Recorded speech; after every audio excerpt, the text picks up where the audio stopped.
Okay, welcome to the first of the coronavirus lectures. So instead of being bored to tears sitting with me in a classroom, you now get to be even more bored looking at me on your laptop. Today's class or lecture is going to be on the readings for Monday, March 16th on your syllabus, which are philosophy file number 6, where do right and wrong come from? And the chapter from Plato's Republic, or the excerpt from Plato's Republic called The Immoralist's Challenge in Reason and Responsibility. Where's the camera? There we go. So those are the two readings that I'll be talking about. More generally, I'll be talking about morality and the philosophy of it, which is a huge topic, one of the most important topics in philosophy, because basically only philosophers get to talk about ethics in the way that we do. It's not something that can be settled by science, unlike some of the things that philosophers used to talk about, like what the universe was made of. That topic more or less got taken over by science, but science has not been able to take over morality or ethics, not for lack of trying, though, over the years. Okay, so the setup, as usual, is going to be from Stephen Law's book, The Philosophy Files. And the most important question is, how do we explain, or how do we justify, our very firmly held ethical beliefs? All of us, you included, have beliefs that we are very committed to about things that are right and wrong. They tend to be among our most firmly held beliefs. If you were asked what are you most committed to, what kind of belief would you not give up, no matter what you were exposed to, what new evidence came up, it would probably be your moral beliefs, like torturing babies for fun is wrong. I hope you all believe that. Or killing innocent people is wrong. Again, I hope you believe that too. But what makes that true? If that is indeed true, that killing innocent people is wrong, why is it true? What makes it true? Is it true in the same way that there is a pen in my hand is true? There's something that we can verify. It could be false. If I drop the pen, now it is no longer true that there is a pen in my hand. But we know whether or not it is true. We know how to test whether it is true. We look at my hand and see if there's a pen in it. So there is a test for whether or not that claim is true, and it involves observing the world. Does it work that way for claims about what is right and wrong? If it does, then we need to know where in the world do we look, as, for example, Flib and Flob in the philosophy files need to know where do they look to find the wrongness in something. Okay, so over the years, there have been various theories of what explains what makes our moral claims true or false. What is it that, what are the truth makers, as is the current philosophical jargon? What is the truth maker of an ethical claim, like, torturing babies is wrong? What makes it wrong? Where do we look for that? And Stephen Law in the Philosophy Files goes through, he classifies theories into three main categories of where the rightness or wrongness comes from. The first category that he looks at is us, some feature of us as individuals is what makes our own moral claims right or wrong. So when I say something is right, according to this kind of theory, whether or not that is true depends on some fact about me. So I am the truth maker of my own moral claims. And we'll look at the two main theories he looks at there, what he calls the feelings theory and what he calls the buhara theory. The buhara theory, or the American version is the yuck or yay theory, is called Emotivism, and it was quite popular at the beginning of the 20th century, but not so popular anymore. So that's the first category, that it's facts about us that make our moral claims true or false. The second category he looks at is that it's facts about God that makes our moral claims true or false. So in other words, killing people is wrong according to this theory if and only if God says killing people is wrong, as according to Christians and Jews, he does in, one of the 10 Commandments.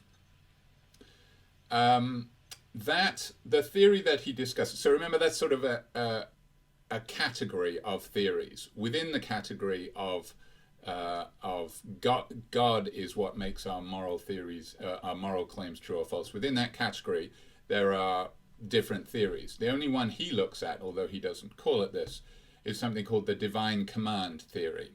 And I've mentioned this before when we were doing the Euthyphro. If you remember, the Euthyphro says, is piety, do the gods love something because it is pious?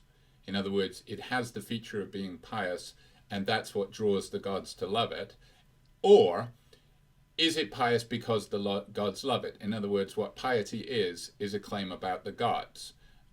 Something is pious if it is something that the gods love. So that's more like fame. Somebody is famous if people have heard of them. Whereas the other version of piety, people love it because because the gods love it because it is pious. It might be something like beautiful or something like that. People are drawn to this person because they are objectively beautiful, and that's why people admire them. So those are the two options, and this comes up with a discussion of the Christian or Islamic or Jewish God and morality.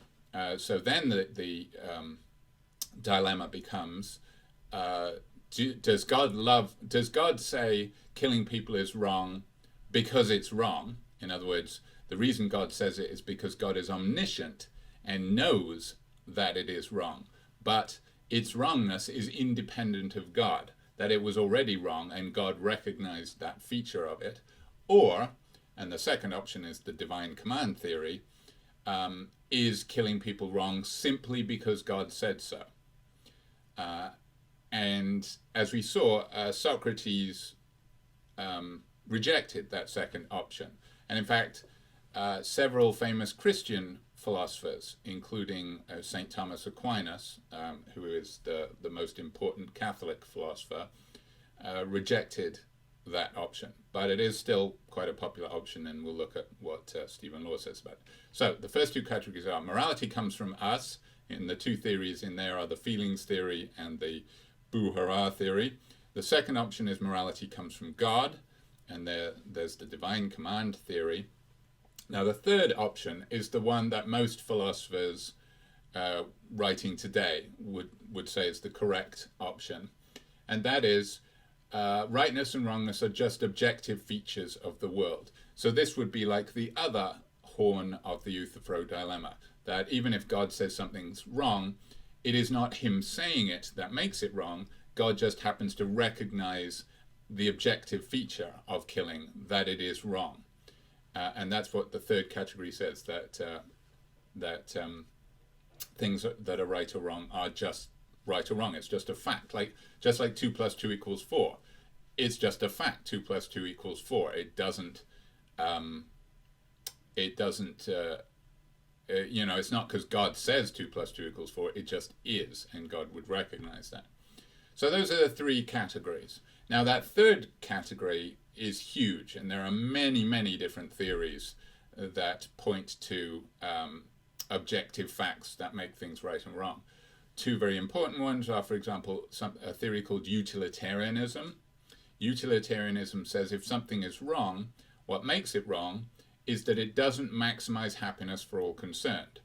So the right action in any circumstance, according to utilitarians, is one that maximizes happiness for all concerned. So, for example, well, according to this theory, lying could sometimes be okay. If lying was the course of action in a particular circumstance, that would cause the most people to be the most happy. So, in other words, if a murderer is asking, where's that friend of yours that I want to murder, according to utilitarianism, you should probably lie to that person, because if you tell the truth, your friend's going to get murdered. And a major rival to that, at least in philosophical circles, is the moral theory of the great philosopher Immanuel Kant. And according to Immanuel Kant, moral rules are absolute and apply to everybody and are the same in all circumstances. So according to Kant, if lying is wrong, then it's always wrong, even to lie to the murderer. And that actually is an example that Kant himself brings up, that you shouldn't even lie to a murderer. And he has a very complicated theory to explain that was very popular in the 20th century. Kant was not a 20th century philosopher. He was around in the early 1800s. I'm bad at dates. But his theory got... utilitarianism was popular in the early 20th century, and then sort of as a reaction to it, Kant got more popular. There is another theory, which is Aristotle's theory, which says that that we shouldn't talk about individual actions being right and wrong. We should talk about individual people being good or bad. So a right action is one that a good or virtuous person would do in the circumstances. You don't talk about the actions themselves, you talk about the people. So that is a huge area of philosophy, is that third category alone. And we're not really going to look at that in this small sampling. But that gives you some idea of the categories of theories that explain what makes moral claims true or false. All right, so let's go back to the first of those. So the first of those that law considers is the feelings theory. So, in other words, it says that if I say torturing babies is wrong, this is not really a claim about babies. This is a claim about my feelings about torturing babies. And if I do in fact feel revulsion towards the idea of torturing babies, then that statement is true. Because what that statement really is saying is Simon feels bad at the idea of torturing babies. And if I do in fact feel bad, then that statement is true. If, on the other hand, I'm a psychopath and I just want people to think that I think that torturing babies is wrong, but in fact it's my favorite hobby, then that would be a false statement. Me saying torturing babies is wrong would be false, because, again, it should be read as me saying I feel bad about torturing babies, and I don't. So in that case, it would be false. So according to the feelings theory, notice, my moral statements can have truth value. So so in that case, they're just like I'm holding a pen. It can be true or false. My claim, torturing babies is wrong, could be true or false. It's true if I feel revulsion towards the idea of torturing babies, and it's false if I don't. Now, obviously, there's something weird about this. And the weird thing about this is that moral claims just shouldn't be subjective. They shouldn't be like... this is a theory that essentially says that morality is like taste. So, for example, if I say pineapple on pizza, this is always my example, if I say pineapple on pizza is delicious, everybody interprets that as a claim about me. Or what they interpret that as saying is that pineapple on pizza is something that I like to eat. I find that tasty. So we would say, for me, that's true. And then if somebody else says pineapple on pizza is disgusting, if they don't like pineapple on pizza, then that's also true. So notice we can have two apparently conflicting claims. Pineapple on pizza is delicious and pineapple on pizza is disgusting. They can both be true if they're said by different people, or even said by the same person after their tastes have changed. So, for example, I used to find really sweet candy delicious when I was a kid. But as you get older, you don't like it so much anymore. So when I was a little kid, I might have said, I don't know,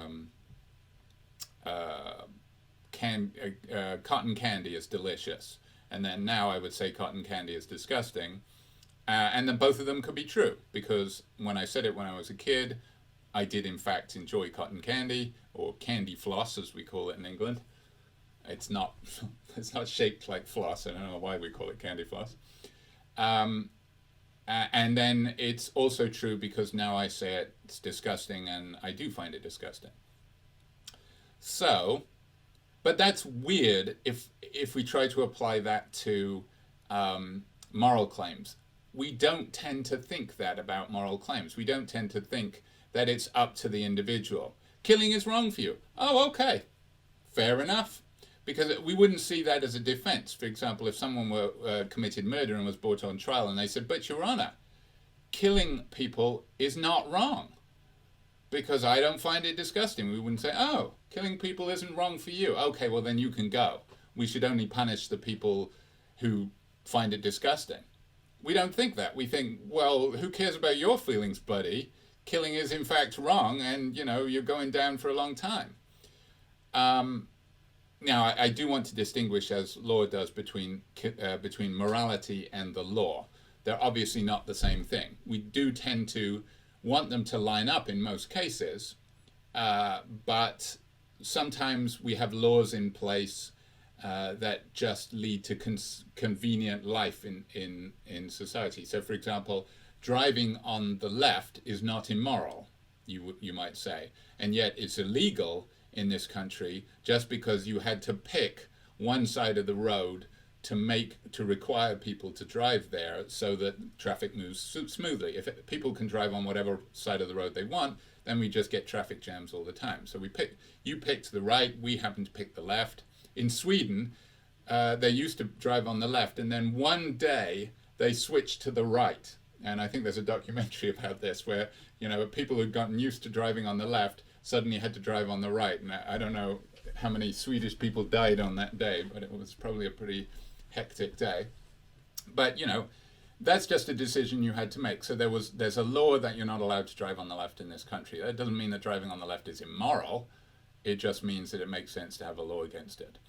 Similarly, you can have things that are immoral that are not illegal, like, say, committing adultery. Most people would say committing adultery is immoral, but it's not illegal. And the example that Stephen Law gives of something that is immoral but not illegal is the guy who seduces the lonely, rich, rather dim old woman just because he wants to marry her and inherit all her money. That's immoral, but it's not illegal. So morality and the law not the same thing. We generally want them to match up, and we certainly don't want to have laws that are themselves immoral, as we would say the laws allowing slavery were immoral, and in South Africa up until fairly recently, a few decades now, but in my lifetime they had a system called apartheid, which enforced segregation of whites and blacks in South Africa to the great disadvantage of the black population, and that was immoral, but it was legal. It was legally enforced immorality. Now that's a bad thing, but it illustrates the difference between the law and morality. Okay, so we still believe, though, I think it is a strong intuition that whether or not something is right or wrong is not up to the individual.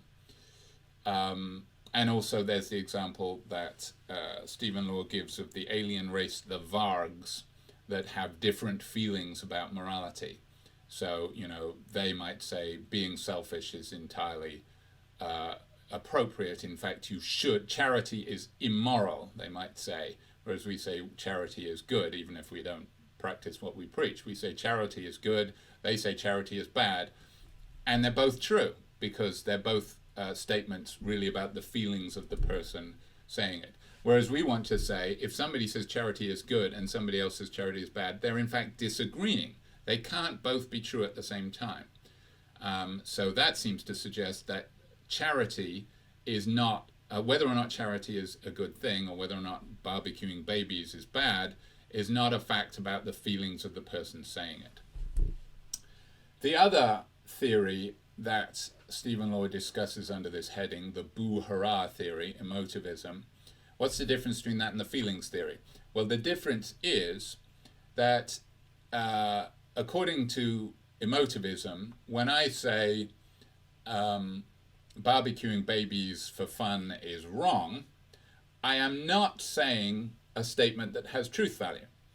Remember, for the feelings theory, that statement does have a truth value, and what makes it true or false is my feelings. Whereas for the boo-hurrah theory, it doesn't have a truth value at all. It is neither true nor false. So moral statements, according to this theory, are neither true nor false. They are like when you say, if I bit into a slice of pineapple-covered pizza and I said yummy, you wouldn't say yummy true or yummy false, because yummy is just itself an expression. It is not a claim that has truth value. And the boo-hurrah theory says that that's what moral claims are. They're just expressions. So they're not statements that have truth value. They're not what we call in philosophy propositions that can be true or false. So it's just like me saying yummy or yay. So that's why it's called the boo-hurrah theory. It's like saying boo or yay. You're not saying something that has truth value. You are just expressing yourself. So that's the difference. But again, this theory makes morality about the person making the moral claims, and that seems to be wrong. And the example of the vargs makes that point as well, because a varg could say charity boo, and I could say charity yay, and we're not disagreeing, because we're both because we're not, one of us isn't saying something that is true that the other one is saying is false. We're just expressing ourselves, and you can express yourself without contradicting somebody else. So this fact that we don't really think that morality is about, the moral claims are about the people saying them, we think the moral claims are about morality, means that we can reject that first category. The second category says that morality is about God. Now, specifically, the divine command theory, which is what Law is discussing, says that something is wrong if and only if God has forbidden it, and it is right if and only if God has said it's okay. And that seems to be what a lot of people seem to think. They say, okay, the Ten Commandments, that decides morality, because they're what God has said. So God has said that killing is wrong. The Ten Commandments are actually kind of interesting, because there's not even consensus about what they are. Catholics and Protestants disagree. And you can see this in their numbering system. For one of them, I forget which, thou shalt not kill is the sixth commandment, and it's a different number for one of the others, because Catholics split, I can't remember if it's Catholics or Protestants, they split the first one into two, and then one of the others adds another one. So, and Jews say there are just millions of commandments in the Old Testament. Why pick these out as particularly important? There are lots of others too, and it's not as if the Bible makes it clear these are the big ones. So for some reason they've got adopted as important ones, but there's not even consensus about what they are. And I bet you couldn't even name the 10. If you can, good for you, but I bet you can't. And also, I bet you don't think that some of them are that important. Honor thy father and thy mother. Basically, this allows you to be executed if you're rude to your parents. I'm not sure you'd be big on that one. However, 10 Commandments are examples of things that are supposed to be said by God. Okay, so let's say killing is wrong because God said so. Simply because God said so. Note what this implies. This implies that before God said so, and presumably there was a before, killing was okay because God hadn't issued an edict about it. It's like heroin did not used to be illegal. Cocaine did not used to be illegal. All of these drugs did not used to be illegal. Coca-Cola was so named because it had cocaine in it, literally. You probably knew that.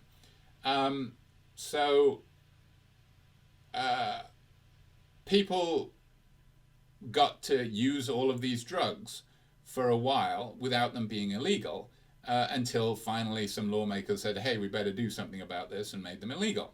LSD, for example, wasn't illegal when it was discovered in the lab, and it took a while for lawmakers to get around and say, you know, all these hippies, what is it they're consuming? We better stop them.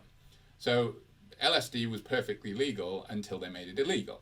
So according to the divine command theory, morality is like that. It's okay to do it until God says no. So in other words, if God hasn't issued an edict on, I don't know, having sex with goats, then go ahead, it's fine. It's only after God said so that it's bad. This seems weird. It seems like if something is wrong, it's wrong. And also, here's the reason why Aquinas rejected the theory. It makes God look arbitrary. And arbitrary means doing something for no good reason. Why does the divine command theory make God look arbitrary? Because it means that God has no reason for saying certain things are wrong. Because according to the divine command theory, what makes killing wrong is simply God saying it's wrong. But if you ask the question, well, why did God say it was wrong? Why did God forbid it? You can't say because it was wrong, because the divine command theory says it wasn't wrong until God said so. So why did God say so? For no reason, literally for no reason. And that makes God sound like he's just making stuff up. If you say, oh, well, of course, God would only forbid the things that we shouldn't do, then you don't believe in the divine command theory, because you're saying there are things that we shouldn't do, and then God says we shouldn't do them because they're already immoral. So in other words, it's not God saying that they're wrong that makes them wrong. He's just enforcing something that was already true. So the divine command theory looks weird for those reasons. And that's why even great Christian philosophers like Thomas Aquinas reject it, because it makes God look bad. Third category is that the moral things that are immoral just are. There's some feature of the things themselves that makes them immoral. Some objective fact, as Stephen Law. There is some objective fact about torturing babies that makes it wrong. Then the challenge is, okay, what is that fact? What is it about them that makes that wrong? Here the utilitarian answer is, utilitarians are strange in that they can never say that something is always wrong. But that actually, utilitarians say that's an advantage of our theory, because nothing is always wrong. Say killing people. Killing people is okay if they're going to kill more people. If somebody comes into it, like we had a case of a while back where a gunman came into a church and somebody was packing heat in the church and shot him before he could kill many people. That person is now lauded as a hero because it said he saved lots of lives. And yet he killed someone. He shot someone down in a church, no less. But utilitarians say our theory can account for why what he did was okay, because he maximized happiness. If he'd just done nothing, the guy would have shot a whole lot more people, including him, and that can't be good. Whereas if he minimized the bad, that counts as the best thing you could do in that circumstance. So utilitarians say that the fact that settles whether or not something is good or bad is how much happiness it will cause or how much unhappiness it will prevent.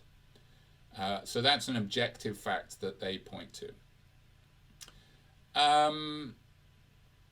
think that's all we need to say on that little thing. As I say, this is a vast topic that there are, ethics is one of the widest and most important subdisciplines in philosophy. And now there's ethics of everything. There's environmental ethics, there's business ethics, all kinds of things. We will look at actually more ethical discussions in the readings to come. For example, we'll look at the ethics of eating meat pretty shortly. When is it? We're going to talk about evolution and whether or not it undermines ethics in the next reading. And then we're going to go on to talking about eating meat. And then we're going to look at killing people. And then we're going to look at abortion. So we're going to talk a lot about ethical issues in the readings to come. But it is a huge topic. There's an introduction to ethics. This is introduction to philosophy in general. There's introduction to ethics. There's introduction to bioethics. Bioethics is an enormously important sphere because healthcare, when you're involved in healthcare, you're involved in very ethically, I don't want to say dubious because you're saving lives a lot of the time, but you're doing things that are dangerous, that could very well be unethical. So, for example, operating on somebody against their will, is that ethical? If somebody insists that you do not treat them and you know that they will die if you don't treat them, can you force treatment upon them? This is the kind of question that you do in bioethics. Also, testing of drugs. Testing of drugs requires that you give some sick people placebos because somebody's got to have placebos, otherwise the test doesn't work. So you're giving a sugar pill that you know is or you suspect is ineffective to somebody who really wants to get an experimental drug to cure them.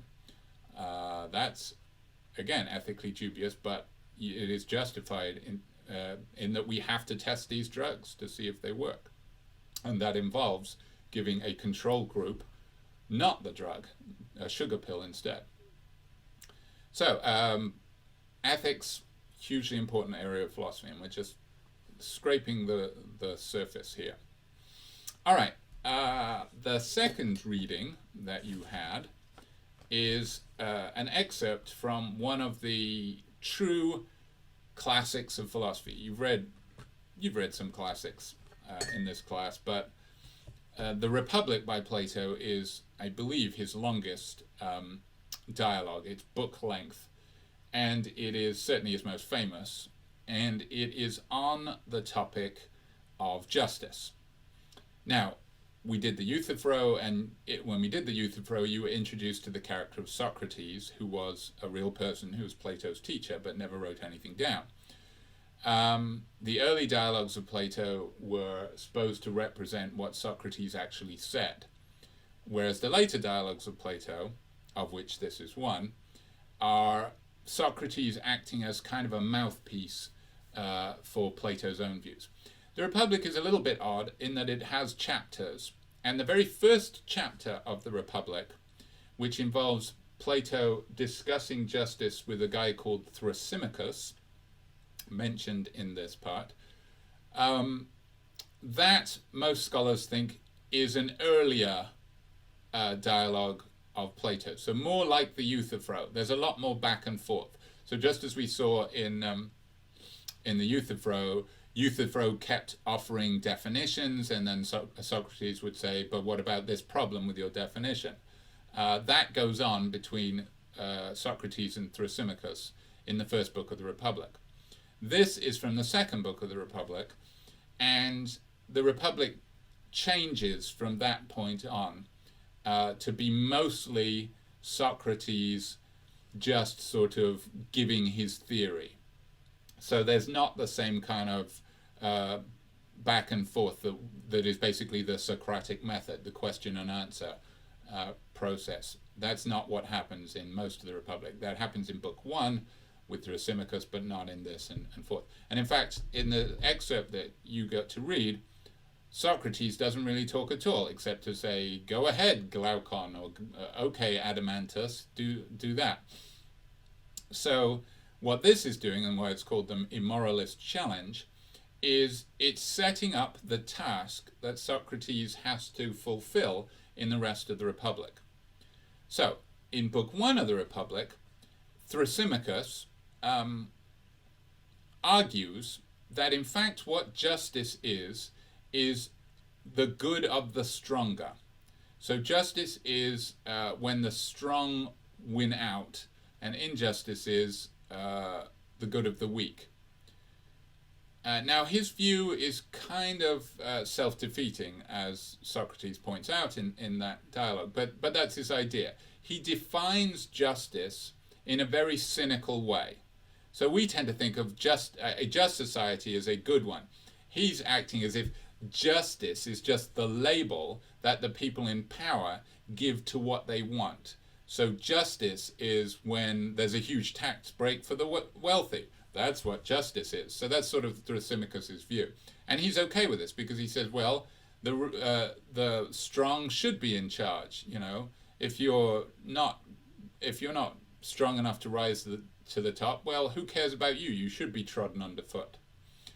So that's sort of what's going on in Book 1, and that's mentioned at the end of your reading when he's on page 580, where Adeimantus said, "In that case, we'll say that you agree with Thrasymachus that justice is the good of another, the advantage of the stronger, while injustice is one's own advantage and profit." That's a reference to what Thrasymachus was arguing for in Book 1. But at the end of Book 1, Thrasymachus is sort of defeated in much the way that Euthyphro was, and sort of goes off grumbling. And Socrates says, well, okay, that settled that. I have shown that justice is good. And this is where your reading starts. And Glaucon, who in fact was one of Plato's brothers, both of the main speakers in this excerpt were brothers of Plato, older brothers, I think, because of course Plato is a student of Socrates. Glaucon says, wait a minute, not so fast, Socrates. I don't think you've done enough to defend justice against its critics. So I'm gonna paint you a picture of that I think, he's saying, I don't necessarily believe this. I want to believe that justice is good. But I don't really know what justice is. And let me tell you what most people say about justice, which is pretty, if they praise it at all, it's in a pretty weak way. And this is perhaps one of the most famous parts of the Republic, except for the cave, which of course we've talked about. When we talked about Plato's cave and the forms, that's a later excerpt from the Republic. But this part of the Republic is the story of the Ring of Gyges. So here's how Glaucon begins. Glaucon says, okay, I say there are 3 types of goods, and by goods he means things that we value, things that are valuable. So things can be valuable in 3 different ways. As he says, this is in the very first column. Tell me, do you think there is a kind of good we welcome, not because we desire what comes from it, but because we welcome it for its own sake? And his example was joy. This is what most people call intrinsic goods, things that are good in themselves, and happiness is a classic example. And the test for an intrinsic good, I would say, is imagine what would be useful to you on a desert island. So very quickly you would realize that money would not be useful to you on a desert island, because there's nobody who accepts money and you can't do anything with it except maybe substitute for the toilet paper, which everybody is hoarding at the moment. If that's paper money, that is. I don't think coins would be good for that. Whereas happiness is something that you value wherever it is, because it's valuable in itself. That's what intrinsic means. So it's just the having of it is good in itself. And in fact, that's part of the utilitarians' argument. The utilitarians say happiness is good in itself, so therefore morality must be about the maximizing of happiness. Okay, so that's the first kind of good. The goods, things that are good in themselves, and we don't care about the effects they bring about because they're good in themselves. The second type of good is what comes next, and there is a kind of good we like for its own sake and also for the sake that comes of what comes from it. So in other words, it's not just good in itself, it has good effects too. So if anything, this is even better than happiness. And his example is knowing and seeing and being healthy. It feels good to be healthy, so the experience of it is good in itself, but also it has the good effect that you will live longer. Knowing is good because the experience of knowing is a good one, but also it means that you'll have advantages. You won't be fooled as easily. So the first kind of good is just intrinsic good. The second kind of good is even better than intrinsic good because they're both intrinsic and they have good effects. The third type of good is the worst of these three, the lowest of these three. And that is, his examples are physical training, medical treatment when sick, medicine itself. These kind of things are not intrinsically good. In other words, medical treatment is not good in itself.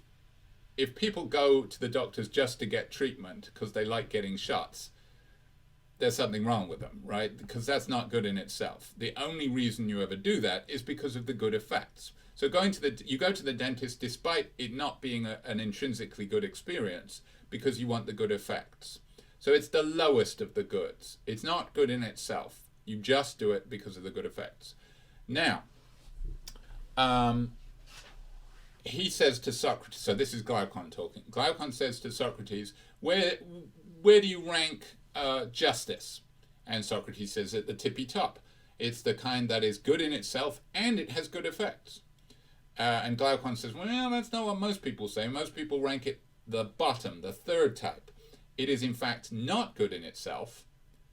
It's onerous. It's like people don't enjoy being good. They just do it because it brings about good consequences. And to prove that, he says, what if we removed the bad consequences from doing bad? So in other words, what the Glaucon's challenge is this. He says, I say justice, or I'm going to say for the sake of argument, that justice, people only do the right thing, only act justly. That, actually, a little note about justice. Justice is used very broadly. Justice is just the English word that we're using to translate the word that, the Greek word that Plato uses. And we tend to use justice rather narrowly in a kind of legal sense, like the justice system, or also to explain the distribution of goods. So, for example, Bernie Sanders and his followers say that we're living in an unjust society because the rich have too much of what is good in society, whereas a just system would be more egalitarian, the distribution would be better. That tends to be the way we use justice now, whereas the Greek sense is much more broad. It covers morality as well. So it's a much wider notion. So it includes following the rules. So the just man is, or the just person, is someone who follows the rules. Now, says Glaucon, that's no fun. You're not allowed to do what's fun. You're not allowed to steal stuff. So you have to stop yourself doing what feels good just because you're afraid of what will happen if you do bad. You'll get caught and you'll be punished. So the only reason you're doing good, says Glaucon, in this kind of cynical view, is to avoid getting punished. Or alternatively, the only reason you do good is to acquire a good reputation, which will enable you to rise. So, for example, you claim that you give to charity because you think that will get you a good reputation. And if indeed you do give to charity, it's only for the reputation's sake. You're not really doing it because you think giving to charity is good in itself. You wouldn't do it unless something good came out of it. So in other words, according to this view, nobody gives to charity anonymously. They just do it so they can get a good reputation. And to prove that justice is this third type of view, that people only are just so long as good effects come from it, and they only avoid injustice so long as bad effects come from that. He says, imagine if we removed the bad effects of being unjust. And that's the story of the magic ring that belonged to the ancestor of Gyges of Lydia. This is Gyges' ring example. This, of course, makes you invisible, and in fact, even more than that, it seems to make people forget that you were ever there. As Gyges, this ancestor of Gyges found it in a tomb. It sounds like a Lord of the Rings kind of deal, or like in Alien, when they find an ancient creature, giant creature. So he says, the story goes that he was a shepherd in the service of the ruler of Lydia. There was a violent thunderstorm, and an earthquake broke open the ground and created a chasm at the place where he was tending his sheep.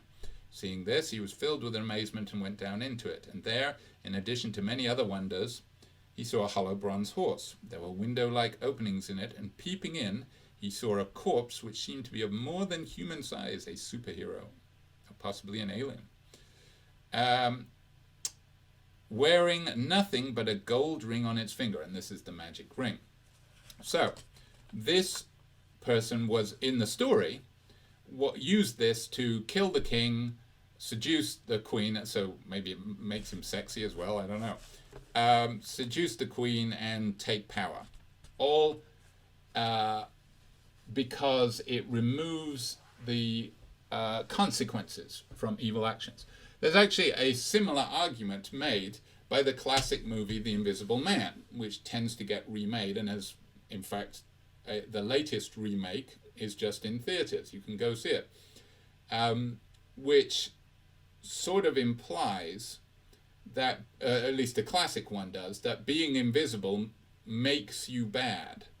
In the remake that's in theaters, I think the guy's an asshole anyway, but he can just get away with it when he's invisible. But the implication of the original story is that once you can be invisible, all your inhibitions go away, and you start doing things that you would never have done before. And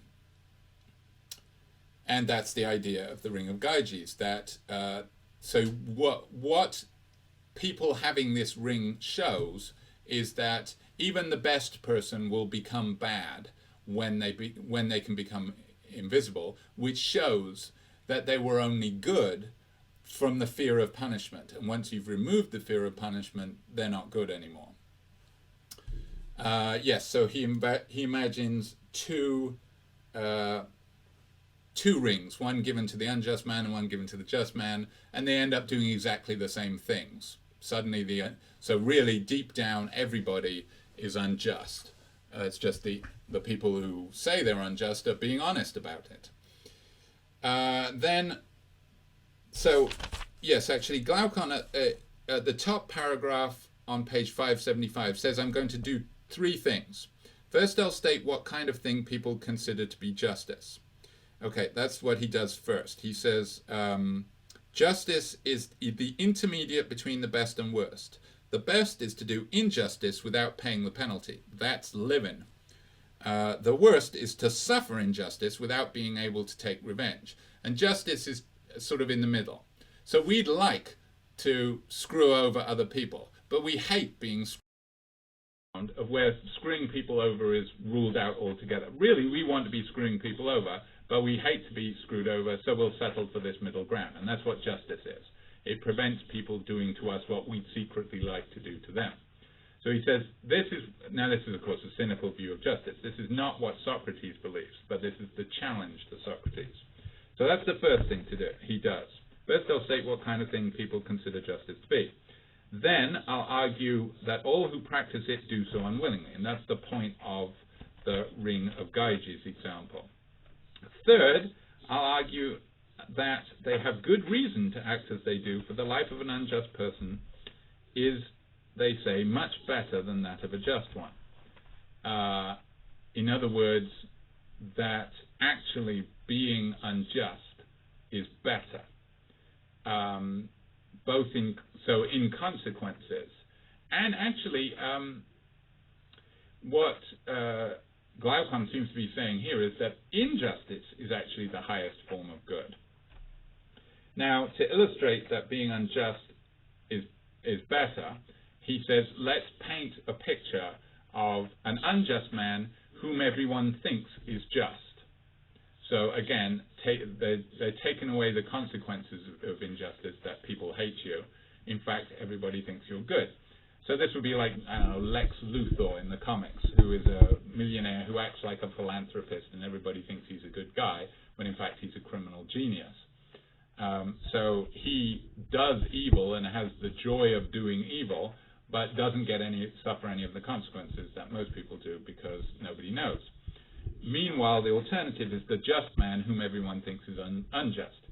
In the original comics, this is what Spider-Man was like, that he was a good guy doing good things, but the owner of the Daily Bugle, J. Jonah Jameson, for some reason hated Spider-Man, and so he published all of these articles in the Daily Bugle saying Spider-Man steals again, or Spider-Man terrible lawbreaker on the loose. So everybody hated Spider-Man, despite the fact that he was, pulling their asses out of the fire most of the time.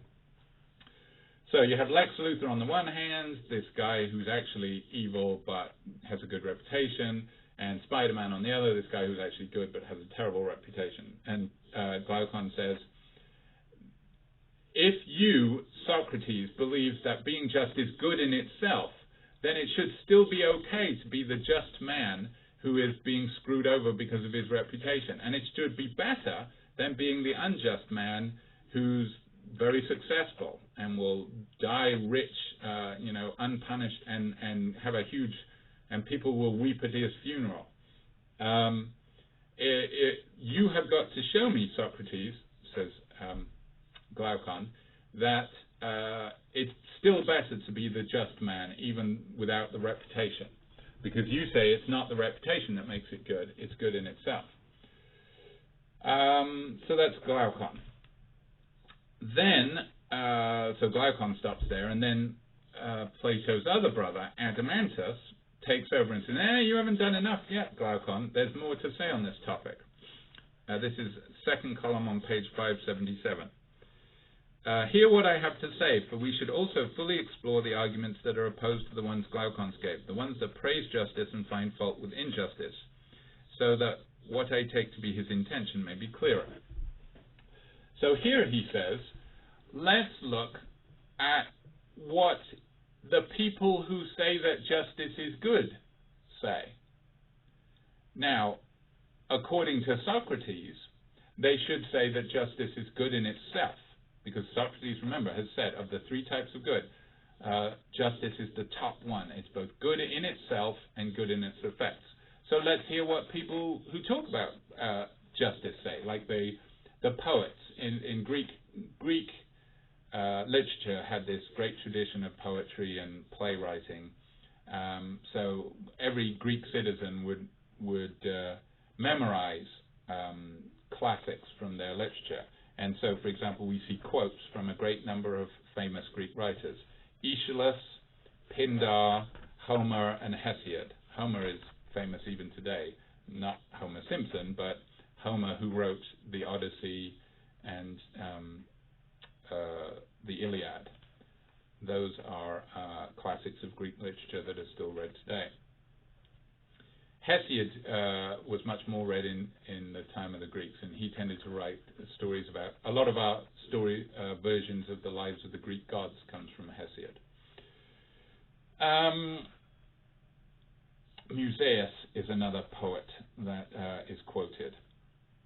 Okay, so what Adeimantus is doing is showing what all of these great authors say about justice. And Adeimantus points out that they kind of praise justice very weakly. They don't praise it like it's the highest form of good, as Socrates says. They give very kind of tempered praise of it. So he says in the second column on page 577, when fathers speak to their sons, they say that one must be just, but they don't praise justice itself, only the high reputations it leads to, and the consequences of being thought to be just.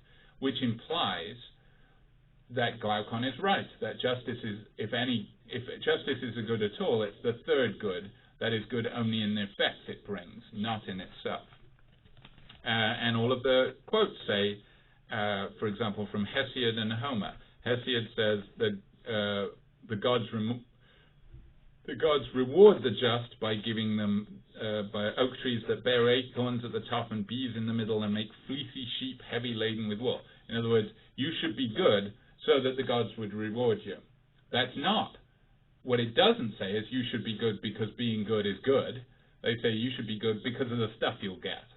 So in other words, praising justice only in what it's going to get you, not in the thing itself.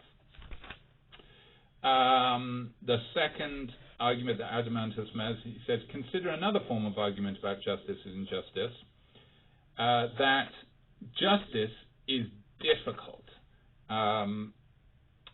They quote the poet, vice in abundance is easy to get, the road is smooth and begins beside you, but the gods have put sweat between us and virtue. In other words, being good is hard. Being bad is easy and fun. But that suggests that, again, virtue or being good or justice is not good in itself, because if it was good in itself, it would be easy. People would want to be good just because it was good in itself, just like they want to be happy, because happiness is good in itself. So, what this suggests is that what lesson should people listening to these great tales, because for the Greeks, their literature was what taught them moral lessons.